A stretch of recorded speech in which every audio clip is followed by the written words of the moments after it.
Bagamat nagsimula na ang pasukan sa mga pampublikong paaralan, inaasa namang madaragdagan pa ang mga mag-enroll na estudyante tulad na lamang sa President Corazon C. Aquino Elementary School.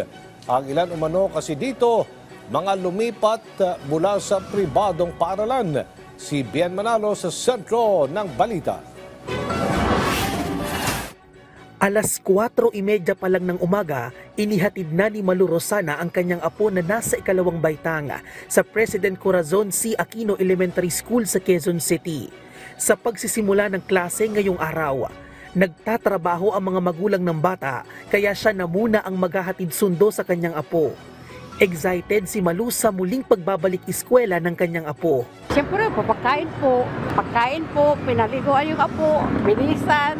Pero dahil sa pabago-bagong panahon, hindi tuloy maiwasan ni Malu ang mag-alala sa kalusugan ng kanyang apo. Ay, pinapainom ko po ng vitamins, tapos pinapakain ko po. Isa lamang si Malu sa mga magulang at guardian na matyagang naghatid sundo ng kanilang mga estudyante. Sa pagbubukas ng klase ngayong araw sa President Corazon C. Aquino Elementary School sa Quezon City. Ang pangalawa sa may pinakamaraming bilang ng learners sa lungsod. Smooth naman yung opening ng klase natin. Lahat ng mga teachers, lahat ng mga non-teaching personnel, maagang dumating. Sa huling tala ng pamunuan ng eskwelahan, 82% na mula sa mahigit 8,700 enrollees noong nakaraang taon ang naitalang enrollees ngayong araw o katumbas ng mahigit 8,300 na mag-aaral. Inaasahan na tataas pa ang bilang na ito sa mga susunod na araw na posibleng mas mahigitan ang naiulat na enrollees noong nakaraang taon. Isa naman sa tinitingnang dahilan sa pagsipa ng enrollees ang pagdami ng transferee.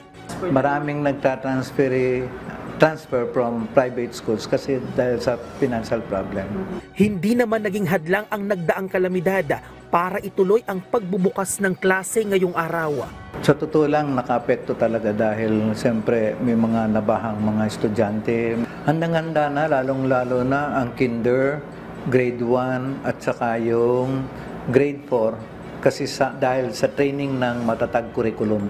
Handang-handa na rin ang mga guro ng paaralan, gaya na lamang ni Billy Ray Barba na 10 taon ang nagtuturo bilang SPED teacher. Nag-research ako ng mga makabagong mga bagay na pwede natin idagdag sa classroom. Nakaantabay naman ang Quezon City Traffic and Transport Management Division sa labas ng eskwelahan para sa pagpapanatili ng seguridad at kaayusan.